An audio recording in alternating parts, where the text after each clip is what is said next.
اس کے علاوہ mining sector, اس کے علاوہ ایجوکیشن سیکٹر پہ اوپر بھی وہ انویسٹمنٹ کرنا چاہتے ہیں، کیونکہ ایجوکیشن سیکٹر کا شعبہ پاکستان کا بڑی تیزی کے ساتھ گرو کر رہا ہے۔ تو اس طرح یہ ایک بڑا گروپ پاکستان کے اندر انویسٹمنٹ کرنے کا ارادہ رکھتا ہے۔ تو دوستو اس کے جو ہیڈ آف آپریشنز ہے امیر دان دمیر، جس کا میں نام لے رہا ہوں، یہ اصل میں اسلام آباد chamber of commerce and industry کے وزٹ کے اوپر تھے۔ تو وہاں انہوں نے یہ سب کچھ ڈسکلوز کیا کہ ہم یہاں اس لیے آئے ہیں کہ یہاں انویسٹمنٹ کر سکے اور اپنا کوئی جوائنٹ وینچر کے لیے کوئی کمپنی ڈھونڈ سکے تاکہ اس کے ساتھ مل کر پاکستان کے اندر انویسٹمنٹ کی جائے۔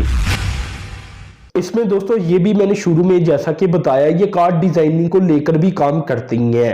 تو پاکستان چاہے تو کارڈ ڈیزائننگ کو لے کر ان کی خدمات لے سکتا ہے، ان کے ذریعے انویسٹمنٹ کر سکتا ہے، ان کے ذریعے ٹیکنالوجی یا ٹرانسفر کے ایگریمنٹ کر سکتا ہے، جس سے پاکستان کے اندر اچھی کوالٹی کی کاریں بن سکتی ہیں اور جو کار کا ڈیزائنز ہے وہ بھی بہتر ہو سکتا ہے۔ آپ کو تو پتہ ہے کہ پاکستان کے اندر جو کاروں کے ڈیزائن ہیں وہ کس طرح کے بنتی ہیں۔ اس سے بہتر تو ڈڈو کار نظر آتی ہے، جو جس طرح کے ڈیزائن پاکستان کی سوزوکی گاڑی یا اس طرح کی مختلف گاڑی جو کہ پاکستان کے اندر بنتی ہیں ان کے ہوتی ہیں۔ تو پاکستان کو ڈیزائن کے سٹرکچر کے اندر بہتری لانے کی ضرورت ہے اگر گاڑیوں کو دیکھا جائے۔ تو بتانے کا مقصد یہ ہے کہ کئی جگہ یہ کام کرتی ہیں، یہ شعبہ، یہ کمپنی کام کرتی ہے، تو پاکستان کو بھرپور فائدہ اٹھانا چاہیے۔ ویسے بھی یہ کہتے ہیں کہ پاکستان اور ترکی کو آپس میں فری ٹریڈ ایگریمنٹ بھی جلد از جلد سائن کر لینا چاہیے۔ تو دوستو آج کی ویڈیو میں یہ ساری ڈیولپمنٹ میں نے آپ سے شیئر کی، تو آپ چینل کو سبسکرائب کر دیں، ساتھ میں جو بیل کے آئیکن پر کلک کر دیں۔ اب تک کے لیے اتنا ہی تھا، اللہ حافظ۔